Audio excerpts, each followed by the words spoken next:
여러분 안녕하세요. 지난 시간에 이어서 도덕경을 중심으로 해서 지금 여기의 삶이 어떤 건지 한번 살펴보도록 하겠습니다. 이 도덕경 내용이 총 이제 81장으로 구성이 되어 있는데 그걸 이제 앞에서 봤듯이 도와 덕으로 나눠서 도경과 덕경으로 나눠서 상하로 나누기도 합니다만은 전체의 내용을 그냥 도덕으로 하나로 보기도 하고 할 수도 있고 그렇죠. 그러니까 그건 뭐 구분하는 건 특별한 의미는 없다고 봅니다. 오히려 어떤 면에서는 한 장을 보면 나머지 81장이 전체가 다 포함되어 있다고 볼 수도 있으니까요. 그건 상관이 없습니다. 그 도라는 개념 자체가 우리가 여러 가지로 이해를 할 수 있지만 그 개념 자체 의미도 그런데 어쨌든요. 구체적인 이제 도를 도대체 뭐가 도이고 어떻게 사용하는지를 파악하기 이전에 41장의 내용을 중심으로 우리가 세 가지 태도, 삶의 태도 또는 인식 태도라고 볼 수가 있는데 그게 이제 차원의 문제라고 볼 수 있어요. 차원. 그 사람이 지금 세상을 바라보고 세상을 사는 차원입니다. 그래서 그 세 차원을 나누잖아요. 여기서도 상사와 중사와 하사로 나눕니다. 이렇게 하사로. 노자도 그러는데 불교에서 그 유학에서도 똑같잖아요. 이 세상을 천인지의 상중하의 셋으로 나누고 이런 구조는 인류가 공통적으로 다 그래요. 불교에서도 3계를 얘기하잖아요. 3계. 욕계, 색계, 무색계.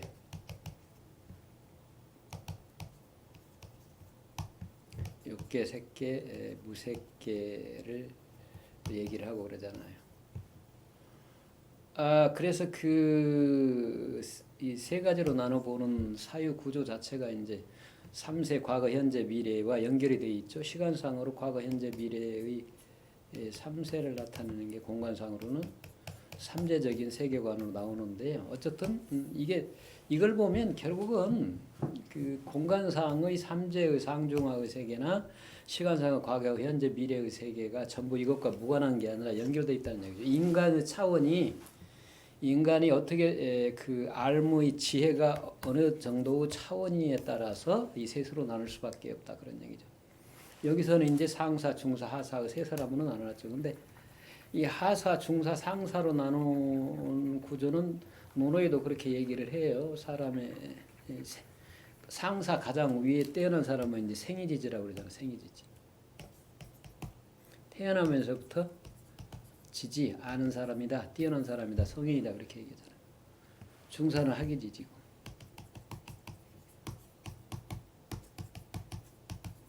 배워서 아는 사람, 하사는 이제 고니지지죠. 배워도 잘 모르다가 어렵게 아는 사람, 고날곤자라서 그렇게 얘기를 합니다. 그러나 암에 이르서는 하나라고 그러죠. 어쨌든 그런 구조인데요. 자, 상사는 문도적 근위행제라 그랬죠. 뛰어난 사람은 이때 선비사자를 붙이는 건 이제 삶을 그냥 살아가지 않고 삶에 대해서 삶이 무엇인가를 추구하고 반성하고 그러니까 내적인 성찰을 하고 삶을 끊임없이 새롭게 살아가려고 노력하는 사람을 상사라고 부른다는 거예요. 그러니까 상사가 문도 도를 들으면 이제 도라고 그러니까 이제 다른 걸로 생각을 하는데 새로운 삶의 방법입니다. 새로운 삶의 방법. 이 도자가 길도자잖아요. 그러니까 방법이란 뜻도 있고 우리가 도달해야 될 목표, 목적지 또는 과정 이렇게도 표현하고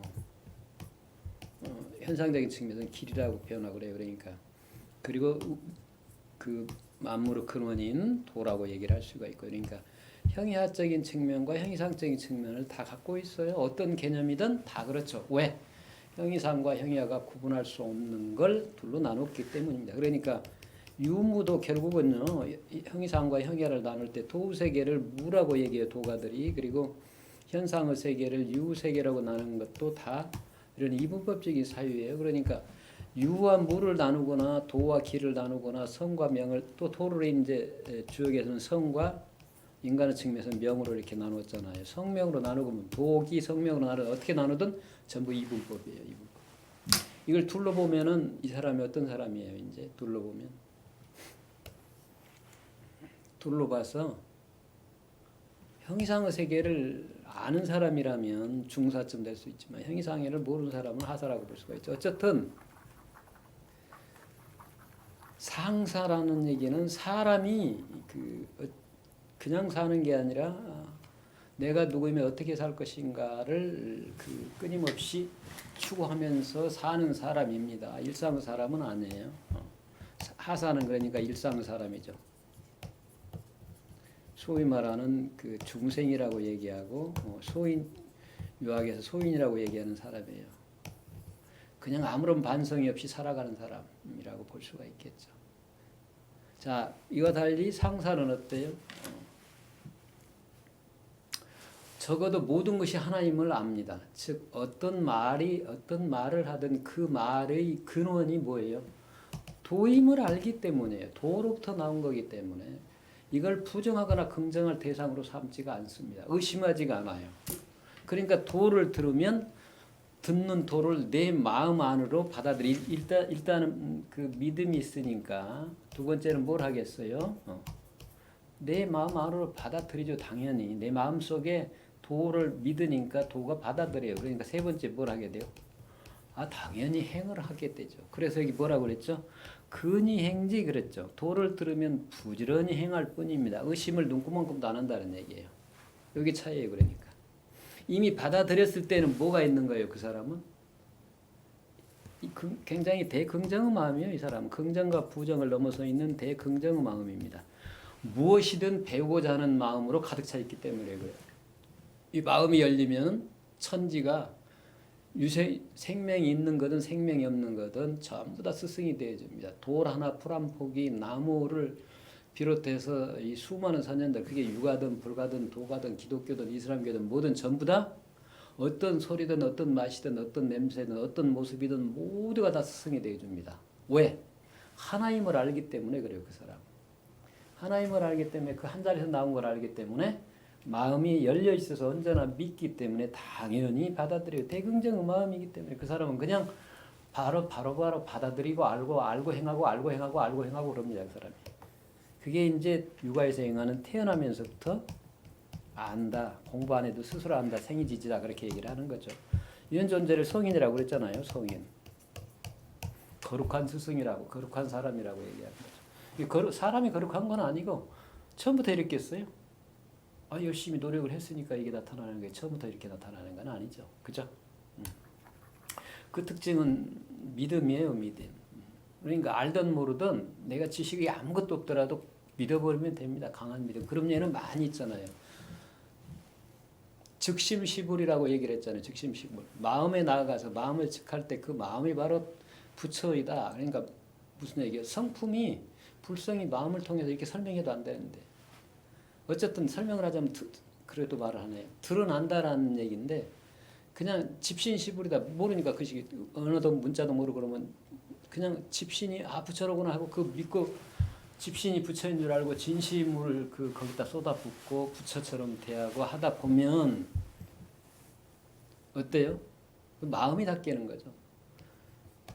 완전한 믿음이라면 그야말로 대신심이라면 그래요. 진정한 의미의 믿음이라면 그게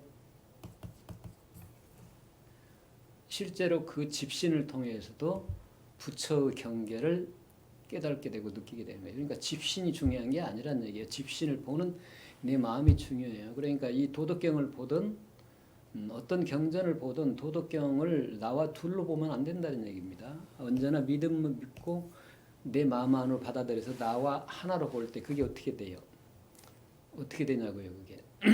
행하고 근이 행지까지 경지에 가려면 어떠냐 그런 얘기입니다. 이 도덕경의 내용이 바로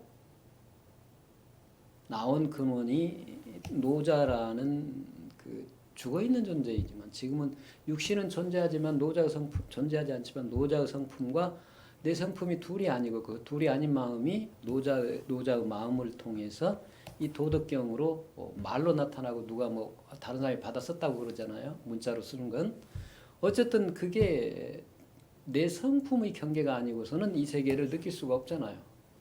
그 베개는 딱 그거 하나니까. 노자와 내가 둘이 아닌 그 한 자리인 것은 성품밖에 없으니까. 그게 도라고 보면 도라고 볼 수밖에 없죠. 그 도 하나인 경지거든요. 그러니까 도를 들으면 나온 구멍이 어디서 나왔는지 알기 때문에 둘이 아니면 알기 때문에 의심하지 않죠 이게. 아 저거 옳다 그러다 절대 얘기를 안 해요. 바로 그냥 즉각 받아들입니다. 그러니까 어때요? 신주 바로 이어지면서 행으로 이어진다 그러냐. 그러니까 근행지입니다. 상사는 문도적 근행주 열심히 행해요. 근데 그 과정까지 아직 안 된 사람을 이제 중사라고 그러죠. 중사는 어때요? 동사가 도를 들으면 어때요? 이건 불경을 보든 뭐 기독교 성경을 보든 아니면 뭐를 보든 육아의 경전을 보든 주역을 보든 정역을 보든 그 아무 상관이 없습니다. 그걸 들으면 어때요 이제? 있거나 보면은 약존양망입니다. 도가 그 마음 속에 어때요? 믿음이 반신반이에요. 반은 믿고 반은 믿지 않기 때문에 그럴까? 그럴 것 같기도 한데 아닌 것 같기도 해. 그러니까 어때요? 약존 남아있는 듯 양망 남아있지 않은 듯 해요. 그러니까 활동말동이죠. 갈까 말까 하다가 내용은 아무것도 없게 돼요. 그래서 여기 근이 행지 행으로 이어지지가 않아요. 좀 행해볼까 하다가 조금 안 되면 이거 아닌 것 같아 하고 버려버린다는 얘기죠. 그래도 조금이라도 반은 반신반의하기 때문에 믿음이 반신반의 반은 믿고 반은 믿지 않기 때문에 약존 양망이 된다 이거죠. 전부 지금 뭐예요? 마음 쓰는 거잖아요. 마음 쓰는 거. 그 마음을 어떻게 쓰느냐고 결과를 이렇게 전부 얘기를 한 거예요. 그러면 하사는 문도적 대소지라 그랬잖아요. 하사는 그 근기가 가장 약한 사람이라고 얘기하지만 공부를 하나도 안 한 사람이죠. 그 사람은 어때요? 일상 사람들은 도에 관해서 들으면 크게 웃어버린다 그 말입니다. 뭐? 도 세계가 있어. 둘이 아닌 세계가 있어. 생사를 아까 지금 생사로 나홍선사 생사로 연결시키면 생사를 넘어서 있는 생사에 따르지 않는 생사를 넘어서 있는 뭔가 있어? 일물이 있어? 한 물건이 있다고? 그게 뭐야? 라는 의심을 일으키지 않는다고 말입니다. 그럼 나도 한번 알아봐야지 생각을 안 해요. 무슨 그런 게 있어? 우리 시체말로 내가 무슨 개똥철학차야? 그런 건 나도 몰라 하고 그냥 그런 마음이 일어나도 죽여버리는 거죠. 스스로 무시를 해버려요. 그래서 대소지 크게 비웃는다 그런 얘기입니다. 긍정적으로 좋아서 웃는 게 아니고 부정적이에요. 그래서 오죽하면 불 쏘면 그러니까 하사가 불 쏘면 비웃지 않으면 부적이위 도대가 도로 여기기에는 부족하다 그랬죠. 그럼 반대로 얘기하면 진실한 도는 하사들이 이해할 수 없다는 거예요. 자꾸 그러니까 부정하고 멸시하고 그런다는 거죠. 어떤 새로운 학문 체계가 나올 때 이론 체계가 나오면 항상 그렇잖아요. 부정하고 멸시하고 그러죠. 그래서 그 다수들이 그러니까 공자님이나 그분도 평생 그랬고 부처님도 그랬고 소크라테스는 독사를 당했고 그랬잖아요. 예수님도 오래도 못 사셨죠. 33살에 돌아가셨잖아요. 그분들. 그런 거 보면 좀 답답하지 안타깝기도. 공자님 어쨌든 공자님 부처님 오래 사셨죠. 80세에 돌아가셨으면 엄청 오래 사신 거잖아요. 그 당시에는 평균 아마 그 자세히는 모르지만 그렇게 길지 않았을 거예요. 40에서 50. 그러니까 공자님도 63세에 돌아갔는데 어쨌죠? 당시에 평균 보면은 60도 연기가 어려우니까 73세구나 73세. 63세가 아니라 73세죠. 그러니까 70의 종심소욕이 불리구를 말씀하셨잖아요. 그래서 60세 그 당시에는 60세 넘기기도 어려웠잖아요. 그러니까 회갑이라고 그래서 아주 그 잔치를 벌여주고 그런데 지금이야 70에도 잔치 안 하잖아요. 80 넘으면 잔치를 하는가는 모르겠는데 어쨌든 우리 어렸을 때는 60세 되면 회갑 다 하고 그랬죠. 그 60세 넘어지면 50세 중반만 되고 상늙은이에요. 그 동네에서 전부 어른 취급받고 그러는데 지금은 60세는 아직도 여전히 청년이라고 그러잖아요.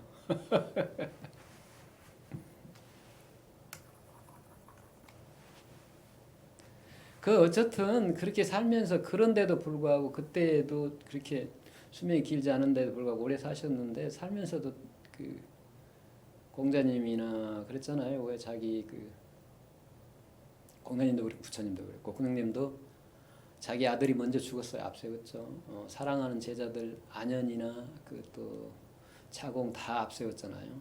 참 그게 얼마나 가슴 아픈 일이에요. 저는 이제 주변만 봐도 그래요. 제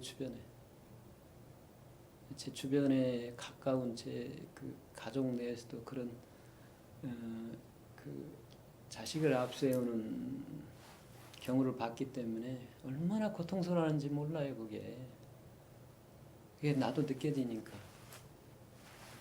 그런데 그런 걸 다 겪었죠. 공자님도 그랬고 부처님도 당신의 나라가 멸망하는 걸 목격을 하고 그랬잖아요. 말리려고 그랬지만 말릴 수가 없었죠. 전쟁하다가 결국은 멸망을 했는데 그게 얼마나 가슴이 아픈 일이에요. 개인적으로 보면 굉장히 그런 슬프고 마음 아픈 일들을 많이 겪었죠. 그래서 그분들을 개인적인 그분의 삶을 가지고 평가를 하려고 그러면 그래서는 안 되죠. 그분이 삶의 정신이 중요해요. 어떤 정신으로 살았나. 그러니까 여러분들이 이걸 볼 때도 똑같아요. 그 이론 체계를 보고서 이론을 가지고서 따지기 시작하고 시비를 가리기 시작하면 절대로 어때요? 변화가 없습니다. 행해야 변화가 일어나요. 근이 행질이라 변화가 일어납니다. 그러니까 이 상사 외에는 중사나 하사는 변화가 일어나지 않아요. 하사는 아예 행하려고 생각도 안 하잖아요. 중사는 그나마 행해보다 그만두지만 도중에 그만두지만 하사는 행해보지도 않아요. 비웃어버립니다. 그 하사들의 특징이 뭐예요? 이분법이에요. 이분법. 특징이 뭐예요? 저것은 그런 것이야. 그럴 수가 없어. 말도 안 돼. 라고 얘기를 해버리죠. 그러니까 행하려고 하지 않아요. 의심 자체가 믿음과 반대의 의심이 뭐예요? 신은 하나로 보는 거잖아요. 신의 특징이 뭐예요? 불이에요. 불이. 둘이 아님. 즉 합일해 보는 겁니다. 나와 둘로 보지 않는다. 하나로 본다 그런 얘기예요. 이게 그래서 굉장히 중요합니다. 불교든 어디든 경전에 보면 전부 다 믿음, 기독교든 뭐든 믿음을 굉장히 믿음과 소망과 사랑 중에 사랑이 제일이라 그랬지만 사랑 이전에 믿음이 있어야 사랑이 생기고 그 사랑을 실천할 수 있고 그렇죠. 그렇잖아요. 어찌 보면 믿음이 굉장히 중요해요. 여기서도 그래서 믿음을 강조하지 않을 수가 없는 거죠. 그 맹목적인 믿음이 아니라 나와 대상을 놓고 대상과 나를 놓고 둘로 보고 그 믿는 대상을 향해서 믿어버리면 맹목이 돼요. 맹목적인 믿음이 됩니다. 맹신이 돼버려요. 눈먼 믿음이. 그런데 그와 달리 어때요? 나와 하나로 합일시켜버리는 믿음이야말로 어때요? 그래서 내 마음 안에 머물게 되는 주가 된다 그래요. 십신, 십주. 화명인 세계는. 그 다음에 이제 십행으로 나가는 거죠. 바로 그래서 행위로 가니까 근이 행지다. 그래서 우리가 이 도덕경을 이제 공부하는 방법도 이 노자가 이 양반 굉장히 친절하게 얘기를 해줬잖아요. 이렇게 공부를 해야 돼라고 얘기를 해준 거죠. 아니 나와 그냥 얘기를 해주는 건데 나와 무관한 거라면 쓸데없는 거라면 그거 뭐하러 얘기를 해줘요. 그리고 내가 수용해서 받아들이지 않는다면 내 삶의 자양분으로 수용해서 삼지 않는다면 이게 무슨 도덕경이든 뭐든 무슨 의미가 있습니까? 이거 지금 도덕경뿐만이 아니고 불경이든 육아경제든 뭐든 사물을 보든 삶을 보든 삶과 나를 어떤 관계로 이해하고 어떻게 공부하고 어떻게 살아야 되느냐는 방법 얘기하고 있는 거예요. 행하지 않으면 행은 뭘로 하죠 그러면? 행은 뭘로 해요? 이게 지금 근은 용이잖아요. 용심입니다. 마음 쓰는 거예요. 행지는 뭐예요? 운신이에요. 몸을 통해서 드러내는 겁니다. 몸을 운전하는 겁니다. 그러니까 심신이 둘이 아니지만 심신을 둘로 하나로 얘기하면 몸과 마음과 몸을 운용하잖아요. 운전하는 심신을 운전하는 방법이에요. 그래서 행지는 바로 운신이고 근이 행지를 이제 나눈다면 근은 용심이라고 볼 수 있죠. 이게 지금 근이 행지하려면 행으로 다 본다면 어때요? 믿으니까. 마음으로 믿으니까 하나가 되니까 몸으로 행자는 운신이 되는 거예요. 그 중사나 하사는 어때요? 믿지 않는 거죠. 그러니까 이게 차이예요. 그러니까 어쩌란 얘기입니까? 믿지 말라, 대소지하라, 비웃어라 그런 얘기가 안 하잖아요. 그러니까 도덕경은 다른 데 보면 어때요? 나는 못과 같다. 그 시비를 따르지 모르기 때문에 시비를 가리지 않기 때문에 다른 사람이 보면 바보 같아요. 그러니까 세상에 이익을 따라서 거짓말도 하고 적당히 그 모른 척 눈 감아주기도 하면서 자꾸 이익만 따지고 부지런히 사람들이 움직이는데 자 그게 없어 봐요. 이해를 이로움과 해로움을 둘러보지 않고 그 본체라는 도처에서 보면 어때요? 분주하지 않죠. 마음이 항상 여유로워요. 예. 그리고 다른 사람이 보면 바보 같지 않겠어요? 그러니까 나는 꼭 바보 같고 다른 사람처럼 명민하지 않고 어리석은 것 같다. 그렇게 스스로 표현해요. 도덕경 다른 데 보면. 그럴 수밖에 없죠. 그러니까 여유로운 거죠. 현실의 삶과는 전혀 달라요. 이 하사가 대소제하는 하사는 그런 무엇에 신경을 써요? 도는 신경을 쓰지 않죠. 현실에 살아가는 문제인 도를 담고 있는 그릇, 그 무엇에 신경을 써요? 도가 아닌 도 또는 도덕이 아닌 뭐에 신경을 써요? 힘에 신경을 씁니다. 그러니까 힘이 생기는 건 뭐예요? 재물, 지식, 암, 권력 이런 것에 신경을 씁니다. 권력, 재력, 지력. 그러니까 지식 정보를 많이 주워 담고 하려고 그러고 재물을 많이 모으려고 그런 것만 신경을 쓰니까 뭐? 도 따위가 어디가 있어? 라고 웃어버릴 수밖에 없는 거죠. 그러니까 소인은 무엇에 밝아요? 그래서 이런 공자는 소인은 하달이라고 그랬잖아. 하달. 형이하고 세계. 소인은 하달이고 분자는 상달이라 그런 얘기죠. 형이상의 세계에 통달한다.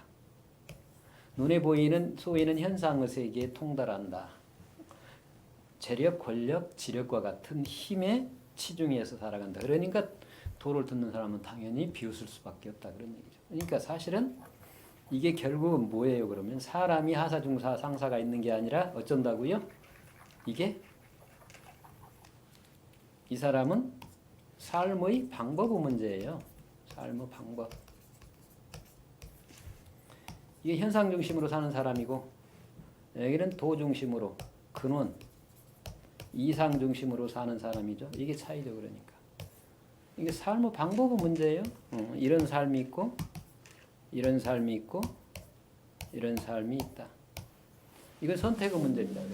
그래서 세상은 공평하다라고 할 수 있는 게 자기가 뭘 추구하느냐에 삶은 그대로 드러나고 얻어지기 때문이다. 그런 얘기를 할 수 있죠. 그러니까 이 대소하는 사람의 특징은 뭐예요?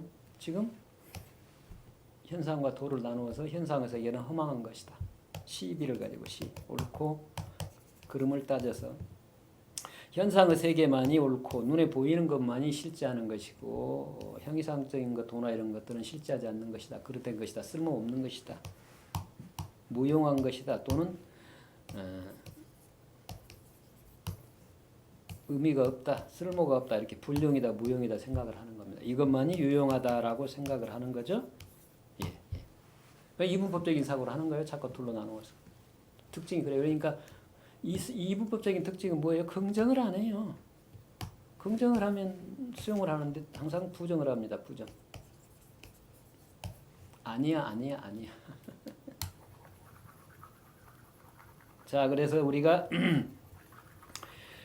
그리고 나무 얘기를 하면 그러니까 듣지를 않아요. 들을 수가 없죠. 마음에 들을 여유가 없기 때문에 그것은 그것이 아니야, 이것이야라고 자꾸 자기를 드러내는 게 올바른 것이고 자기가 존재감을 드러내는 거다 착각을 해요. 나무 얘기를 들을 여유가 없거든. 그 얘기가 나무 얘기와 내 얘기가 둘이 아님을 모르기 때문이에요. 그래서 우리가 도덕경을 맨 처음에 볼 때 1장부터 보게 돼 있지만 41장을 앞으로 이렇게 땡겨와 가지고 우리가 한번 도덕경을 어떻게 공부해야 될 것인지 봤습니다. 살펴봤습니다. 그러니까 오늘날은 이제 현상 중심으로 가면 현상학이 바로 이게 법학, 경제학, 뭐 정치학 전부 현상 중심이잖아요. 사회학이 다 그렇죠. 우리 인문학 자체도 이제 글을 중심으로 해서 이런 수많은 글 중심으로만 하나 물건이잖아요. 책 속에 들어있는 글자, 속에 들어있는 이론 체계로 이게 봐버리면 어때요? 이게 물건이에요, 물건. 이 물건의 논리적인 관계를 구조 이런 걸 분석하는 방법을 하면 이게 과학적인 방법인데 분합적인 방법이에요. 이런 방법으로 학문을 하게 되면 이 도덕경이 그래밖에 안 드러나요. 그러니까 웃을 수밖에 없죠. 이 말도 안 되는 헛소리겠네. 논리적으로 모순을 자꾸 얘기하고 있네. 그렇게 얘기를 하죠. 사실은 근데 이 모순의 관계를 모순의 세계를 넘어서 있는 게 바로 이분법적인 사유를 넘어서 있는 게 이게 이 도덕경의 얘기예요. 그러니까 그런 점을 우리가 좀 염두에 두고서 공부를 해보자. 이제 그런 말씀을 드리면서 우리가 제일 많이 많이 공부하는 게 도덕경 제1장이에요. 도덕경 제1장에는 많이 처음부터 시작하기 때문에 이제 뒤에 계속 공부하면 어렵잖아요. 그러니까 첫 장에서 조금 공부하다 놓쳐버리고 그냥 포기를 해버리고 그냥 놓쳐버리고 놔둬버리고 그러는데 그래도 1장이 제일 중요하다고들 많이 하니까 우리가 한번 1장을 중심으로 한번 살펴볼까 싶어요. 그래서 1장을 한번 볼까요? 자, 먼저 도가도 비상도 병가면 비상면 그랬죠. 이 도가도 이 한 입장 가지고서도 여러분들이 기존의 주석서를 보면 굉장히 여러 관점에서 주석들을 하고 있습니다. 그게 이제 서양식으로 분석하면 존재론적인 관점에서 이 우주 자체의 본질의 측면에서 도를 이해하면 그런 측면에서 이해할 수도 있고, 이걸 이제 인식론의 측면에서 이해할 수도 있고, 내가 지금 도를 어떻게 인식하느냐, 어떻게 아느냐, 자각론, 수행론, 인식론의 측면에서 이해할 수도 있고, 이걸 실천하는 관점에서도 이해할 수 있고, 언어학적인 관점에서 이해할 수 있고, 여러 가지 관점에서 이해할 수가 있습니다. 근데 아까 우리는 뭐라고 그랬죠? 이제 인식론이든 논이라고 그럴 땐 전부 이론이에요, 이론. 지금 여기에 나와 둘러보는 관점에서 이해를 하는 거고, 우리는 그러한 관점과 더불어 생성적인 관점에서 이해를 한다고 그랬죠. 지금 여기 내 삶 속에서 자유롭게 드러내고 새롭게 표현하는 관점에서 이해를 하자 그런 얘기. 어떤 실체가 있어서 도라는 게 있어서 지금 나와 둘인데 그걸 내가 깨달아서 하나가 되는 관점이 아니라 하나도 아니고 둘도 아닌 관점에서 때로는 하나로 드러내고 또는 때로는 둘로 드러내는 관점에서 이해를 해보자. 관점을 바꿔보자 그런 얘기입니다. 그러니까 이게 잘 이해가 안 되면은요, 그냥 도를 깨달아가는 관점하고 기존에 우리가 둘로 나눠서 볼 수 있는 그런 관점이 있죠. 흔히 이해하는 관점, 실체적인 관점에서 하나로 보고 둘로 보고 자꾸 이렇게 나누어서 보는 그런 관점에서 이해를 해도 좋으니까 아유 야야야 자꾸 이게 자리가 그럽니다. 예. 그렇게 한번 나눠서 이해를 해보자. 이제 그런 말씀을 드리면서 시작을 한번 해볼까요? 이 도자가 길도자인데 언어잖아요, 언어. 그러면 이제 언어는 일반적으로 언어 기능이 여러 가지가 있는데 그 언어학자에 따라서 많은 얘기를 하는데 우리가 실체적인 관점에서 얘기하면 도라는 개념이 가리키기 전의 도라는 것이 있겠죠. 그걸 뭐라 그래요? 상도 항상한 도라고 그러잖아요. 그 도가 있고 이제 그 도를 우리가 말로는 표현할 수 없는데 그래도 뭔가는 소통하는 도구로 이제 우리가 사용을 해야 되는데 그게 이제 언어로 사용하다 보니까 도라는 개념을 이제 쓸 수밖에 없다 그런 얘기죠. 자, 이제 그래서 이 일장이 아닌 다른 데 보면 왜 도라는 개념을 쓸 수밖에 없는지를 얘기를 해요. 도라는 개념이 나타낼 수 있는 대상, 실체는 없다. 그런데 천지보다 이 세상보다 먼저 뭔가가 있어. 이름 지을 수 없는 게 뭔가가 있어서 그게 천지를 두루 운행을 시키는데 두루 운행을 하면서 만물이 만물로서 존재하게 하는데 그래서 부족함이 없어. 부족함이 없는데 오부지기명이라 그래요. 나는 그 이름을 알지 못한다 그러거든요. 이름이 있는데 이름을 알지 못한다는 뜻이 아니고 이름 지을 수 없다. 이름을 짓는 건 이것과 저것을 나누어서 저것 아닌 이것이라고 이름을 지을 수가 있어야 되는데 구분해야 되는데 구분할 수가 없다는 얘기입니다. 그래서 오부지기명 나는 그 이름을 알지 못한다. 노자 그렇게 표현해요. 근데 누군가 지금 도덕경을 글로 쓰고 오늘날 우리한테 알려주기 위해서 그분이 이제 자비로운 거죠. 그런 자비심을 발휘하기 위해서 쓰잖아요. 그걸 뭔가 소통의 도구를 만들어야 돼. 그러니까 강자지활도라고 그래요. 자.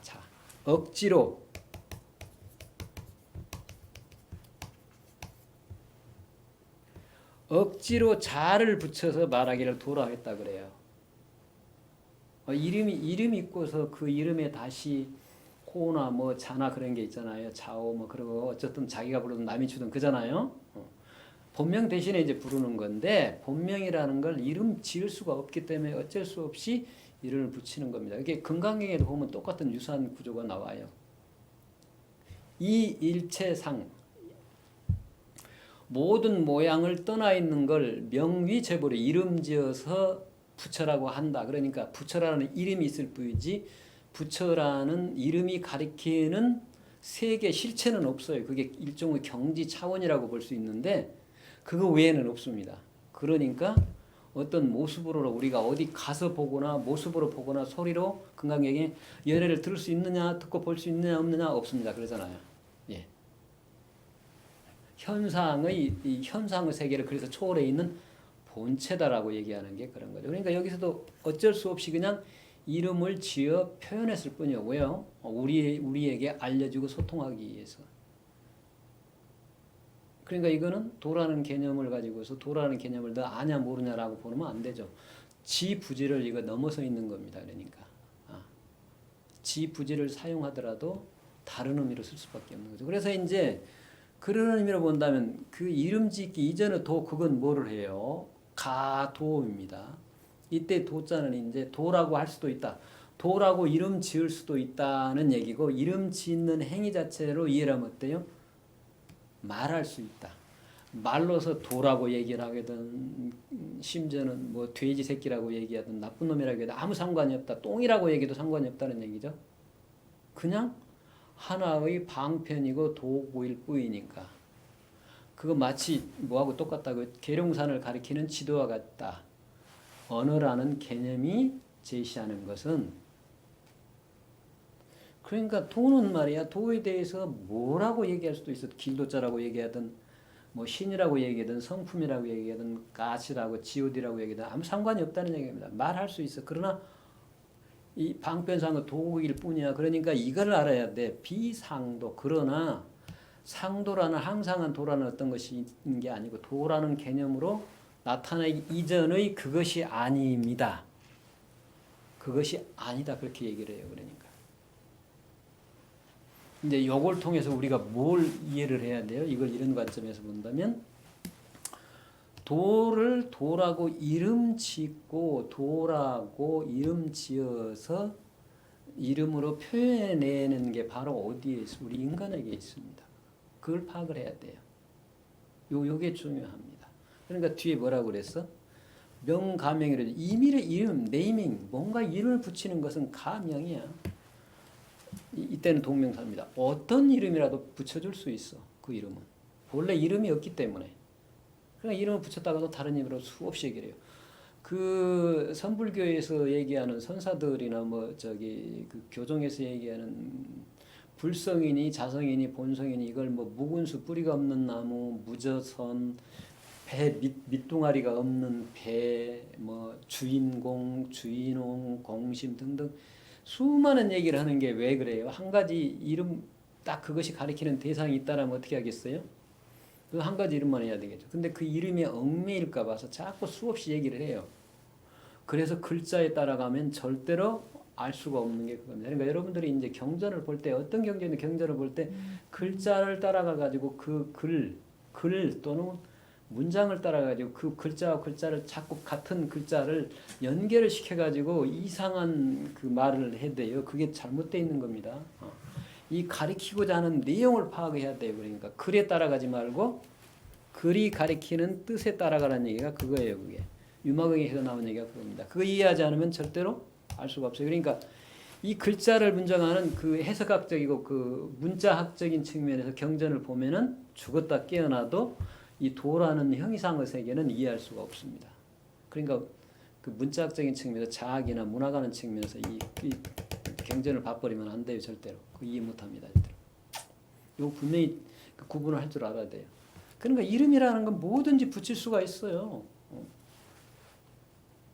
그리고 이름 자체는 거룩하고 더러운 게 없잖아요. 다만 우리가 그걸 쓸 때 이제 어떻게 쓰느냐에 따라서 선하게 쓰기도 하고 악하게 쓰기도 하고 그렇잖아요. 그 차이가 있습니다. 그것을 알면 가능한 아름다운 말을 쓰지 상대방 마음을 아프게 하고 그런 말은 안 쓰잖아요. 어쨌든 그러나 그건 알고 쓰라는 얘기죠. 왜냐하면 여기에 왜냐함이 없지만 비코스라고 이해할 수도 있다는 거죠. 왜냐하면 그 이름이라는 건 무슨 이름이든 붙여줄 수가 있지만 그 이름 붙이기 이전에 그것 자체는 아니기 때문이야 라고 설명을 해주는 거예요. 왜 이런 얘기를 하겠어요? 아까 얘기했던 다른 곳에서 도라는 것은 도라는 개념이 가리키는 대상이 없지만 어쩔 수 없이 소통을 해야 되기 때문에 소통의 도구로서 도라는 개념을 제시한다라는 걸 한 번 더 강조하기 위해서. 그러니까 도라는 또 어떤 것이 있다고 거기에 빠져서 찾지 말라고 그겁니다. 그럼 어디서 찾아요? 찾는 나. 내 안에서 찾아야 돼요. 나를 벗어나. 만약에 이 도가 지금 나와 무관한 대상으로서의 어떤 것이 있다면 이분법적인 나와 둘로서 도가 있다면 그 대상적인 게 물건 같은 겁니다. 그럼 어떻게 찾아야 돼요? 과학적인 방법으로 찾아야 됩니다. 과학의 특징이 뭐예요? 근대과학적인 측면에서 보면 지금 여기 나와 주체인 나와 과거란 나와 대상인 자연이 어때요? 나의 대상입니다. 무관해요. 둘로 있어. 그러니까 대상인 자연을 분석을 해서 물리를 캐고 물리학이나 이게 캐고 그랬죠? 그렇잖아요. 그걸 캔다는 게 탐구라고 그래요. 찾는다는 얘기죠. 내가 지금 이미 이게 자연이 있고 자연의 이치가 있어요. 물리가. 근데 내가 아직 몰라. 부지의 상태. 그러니까 부지의 상태에서 실험과 관찰을 통해서 찾아내는 알무 세계에 이른다. 그러니까 지부지라는 이부분적인 걸 가지고 출발을 하고 그 아는 나와 아는 대상으로서 자연을 대상으로 이분법적으로 해요. 그러니까 이렇게 보면 도라는 건 나 밖에서 과학적인 방법을 찾아야 되니까 인문학적인 방법은 존재할 수가 없습니다. 그러니까 자, 근데 내 밖에 있는 만약에 도가 내 밖에 있다면 도를 아무리 도를 깨달고 난리를 치고 도를 알아도 뭐 자유자재를 써도 어때요? 나는 몰라. 그죠? 객체니까 나와 무관한 대상으로서 도니까. 그래 버리면 그까짓 거 해서 뭐 합니까? 말장난이지 그거. 오늘은 차라리 오늘날 과학기술을 더 공부를 해야 돼요. 과학기술 열심히 하면 어때요? 삶에 편리하고 유용한 건 있잖아요. 위험하든 어쩌든. 그 쓰는 건 둘째치고라도. 이게 이제 다른 관점이에요. 그래서 그걸 좀 이해를 하셔야 된다. 물론 이제 본래는 어때요? 주객이 둘이 아니잖아요. 그 본래는. 주객의 이원을 수출한 게 소인의 관점이고 하사의 관점이라면 약존약망을 중사를 거쳐서 상사 이름 어째요? 주객이 둘이 아닌 관점이잖아요. 주객이 둘이 아닙니다. 그러니까 도가 진정한 의미 도라면 주체와 객체가 나눠질 수가 없는 거예요. 주객 불이의 경계입니다. 그러니까 불교에서도 유마경에도 불이의 경계를 자꾸 얘기하는 게 그런 겁니다. 근데 불이의 경계만 강조를 해버리면 이 경계 불이의 경계에 머물러 있습니다. 이 불이의 경계가 어때요? 불이가 반드시 현상으로 나타납니다. 불일. 그러니까 왜 불일이라고 그랬고 불이라고 했을까요? 불이면 하나라는 뜻이고 불이면 둘이라는 뜻이에요. 근데 하나와 둘에 정체되어 있지 않습니다. 실체가 아니기 때문이요. 그래서 불이라고 얘기하고 불일이라고 얘기합니다. 이게 약장사 하듯이 이렇게 설명을 하지 말아야 되는데 그래도 어떻습니까? 이게 뭐 설명이라도 해서 조금이라도 이게 이해가 아닌 느낌이 오게 안내라도 해야지 어떻게 하겠습니까? 이제 저는 그런 생각으로 합니다. 그래서 할 때마다 조금씩은 좀 걱정이 되기도 하고 그래요. 괜히 이렇게 해서 이게 지금 이런 설명 가능한 설명이라는 과학적인 방법인데 그래서 논증하고 증명해야 되는 건데 지금 선언적으로 얘기를 해보잖아요. 근데 인문학은 어때요? 경전은 논증 증명 안 해요. 네가 그냥 깨달아봐. 그러면 스스로 알게 돼. 그래서 자각이라고 그러던가 뭐라고 그래요? 자명이라고 그러잖아요. 스스로 밝아지게 돼 있어요. 그러니까 남한테 묻고 이거 틀렸어. 이건 이 답이 할 필요가 있어요? 없어요? 전혀 없습니다. 자기가 그냥 스스로 알게 돼 있어요. 자기가 알면 어때요? 자명해지면 의문이 생겨요? 안 생겨요? 없습니다. 확연대공이라고 그러잖아요. 확연해서 묻고 뭐하고 할 필요가 없어요. 누구한테. 그러니까 자꾸 남한테 가서 묻고 야 이건 아닌데 찌그리 붙어서 이건 틀렸어 이거야 라는 얘기 할 필요 있어요? 없어요? 없습니다. 다만 네가 지금 쓰는 방법은 이분법적인 사고야, 피지컬 패러다임이야. 그러니까 그걸 넘어서 메타피지컬 패러다임을 얘기를 해주고, 야 그거 둘이 아니야 하나야라고 얘기를 자꾸 하면 지금 거기에 갇혀 있잖아요. 그러면 이제 다시 생성적 패러다임에 의해서 현상과 근원이 이상과 근원, 이상과 현실이 둘이 아닌 하나를 자유자재에게 써야 된다라고 얘기하는 거죠. 하나를 자유자재에게 쓰는 사람한테는 이것저것 얘기할 필요가 있어요? 없어요? 시비 뭐 옳고 그르고 야 그건 아니고 이거야 할 필요가 없죠. 다 그 자리니까. 그 자기 마음대로 쓰는 거잖아요. 거기에 대해서는 아무 얘기도 할 필요가 없습니다. 그거. 그냥 나름대로 쓰고 있는데 아이고 잘 쓰고 있네, 잘 살고 있네. 그러면 되는 거죠. 거기에 찌그리 붙고 뭐 그럴 필요가 뭐 있어요. 그래서 어쨌든 여기서는 이제 그런 얘기를 쭉 지금 처음에 전제를 하고 있는 거죠. 그러니까 다른 데 가면 뭐라 그래요? 도를 아는 사람은 뭐래요? 말을 안 하잖아요. 그러면 말을 하는 사람, 도에 대해서 뭐라고 짓거리는 사람, 도를 모르는 사람이다. 그렇게 얘기를 해버리잖아요. 이것도 지금 이걸 사용하는 관점이 있어요. 관점이. 이걸 그냥 현실 차원에서 이분법적인 사고로 말이 안 되죠. 논리적으로 말이 안 되죠. 말이 안 되잖아요. 어디 있다요? 되먹임. 네 말한 노자한테 되돌리면 어때? 그럼 노자 너는 도를 아니 모르니 그러면 할 말이 없죠. 지금 이분은 현상의 측면에서 얘기하는 게 아니에요. 도를 쓰는 관점에서, 생성적인 관점에서, 제너레이티브 패러다임의 관점에서 언어와 도 관계를 그렇게 설명한 거예요. 지금 여기 1장과 똑같죠? 도라는 내가 개념을 사용하지만 도라는 개념이 가리키는 도 아닌 것과 별개의 어떤 것이 없어. 언어로서 어쩔 수 없이 나눠서 표현할 뿐이야. 그것은 어때? 지와 부지의 관계를, 지와 부지라는 이분법적인 사고를 넘어서 있어. 그러니까 네가 안다거나 모른다고 얘기를 하면 너는 틀린 거야. 네가 안다고 생각을 하고 그걸 말로 표현해내면 너는 지금 내 뜻을 파악을 못한 거야 라고 지금 그분이 우리한테 알려주는 겁니다. 어찌 보면 굉장히 친절하다고 볼 수 있겠죠. 어쨌든 뭐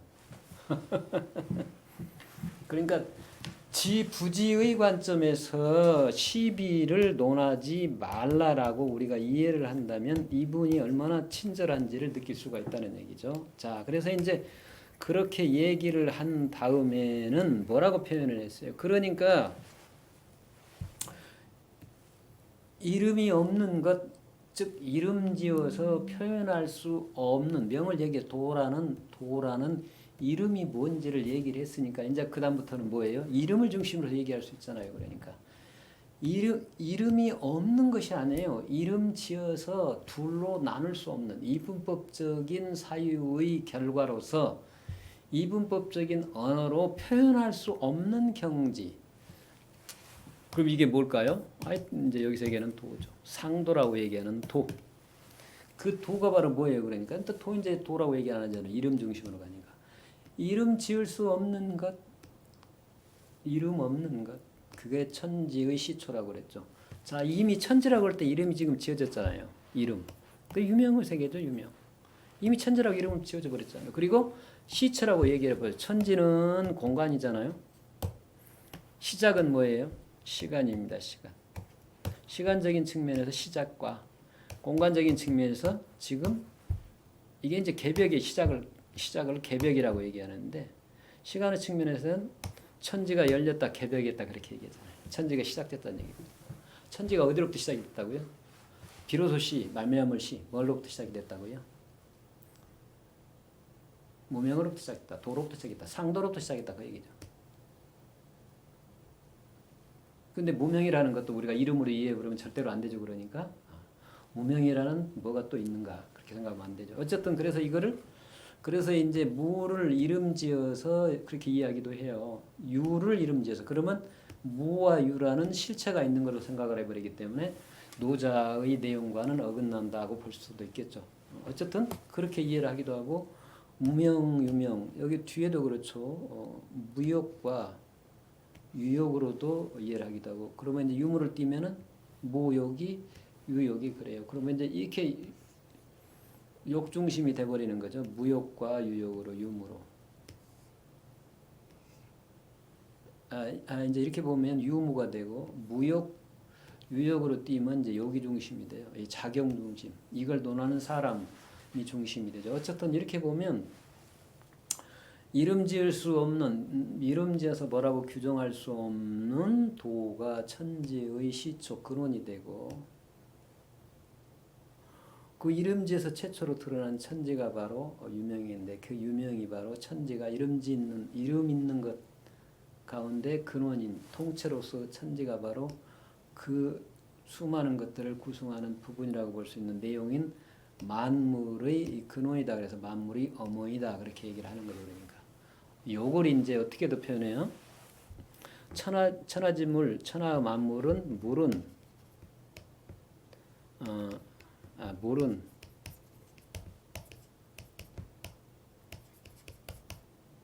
생어유 생어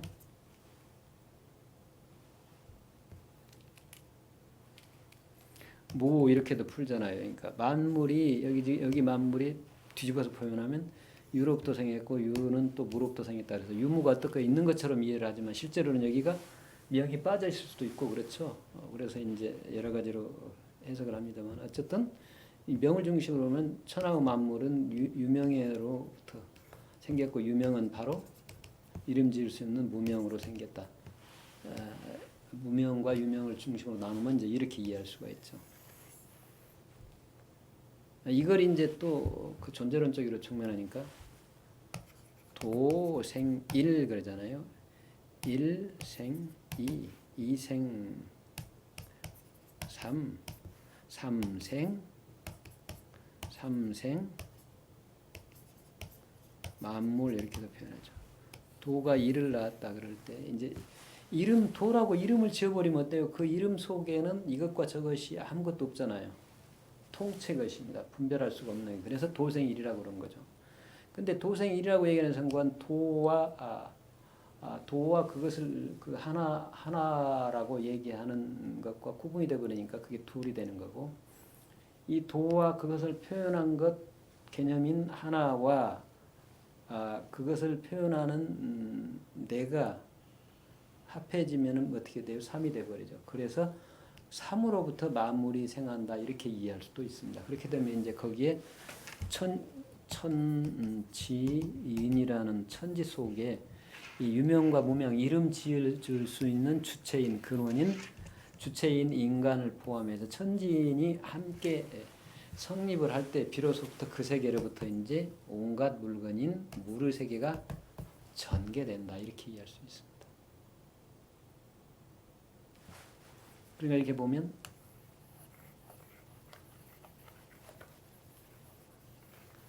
여기 무명은 천지시요 유명은 만물지무라는 관계 설명을 이제 존재론 측면에서 이렇게 얘기하면 도로부터 만물이 어떻게 전개 나가는지를 설명할 수 있는데 이거는 사실은 인식론적인 측면이라고 볼 수도 있죠.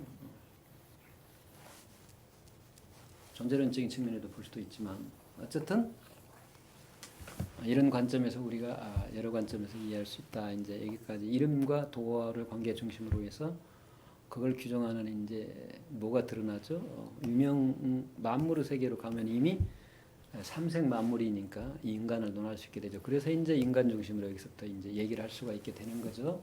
요게 이제 인간 중심이라고 본다면 시간이